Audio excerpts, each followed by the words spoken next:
పెద్దపల్లి జిల్లా ఓడేడు గ్రామంలో మానేరు నదిపై నిర్మాణంలో ఉన్న బ్రిడ్జి ఈదురుగాలుల దాటికి కూలిపోయింది. బలమైన ఈదురుగాలులు వీచడంతో బ్రిడ్జిపై ఉన్న సిమెంట్ గట్టర్స్ కింద పడిపోయాయి. దీంతో ఓడేడు నుంచి గర్మిల్లపల్లి గ్రామాలకు మధ్య రాకపోకలు నిలిచిపోయాయి. మానేరు నదిపై 2016 ఆగస్టులో 49 కోట్ల రూపాయలతో బ్రిడ్జి నిర్మాణ పనులకు శంకుస్థాపన పనులు జరిగాయి.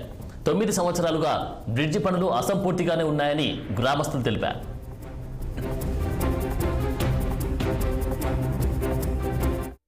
ఇదే అంశానికి సంబంధించి తాజా అప్డేట్స్ మా ప్రతినిధి ప్రవీణ్ అందిస్తారు. ప్రవీణ్,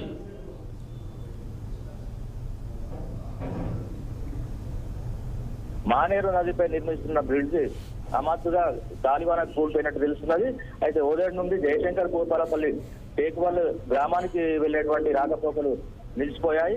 అయితే 2016 ఆగస్టు నెలలో 49 కోట్ల బ్రిడ్జ్ నిర్మాణం శంకుస్థాపన జరిగినట్టు తెలుస్తున్నది. 9 సంవత్సరాలు కాకుండా అసంపూర్తిగా ఉన్నటువంటి ఈ బ్రిడ్జ్ గాలివానకు కూలిపోవడం విశ్వరాయానికి గురి చేస్తున్నట్టు తెలుస్తున్నది. Okay, thank you Praveen.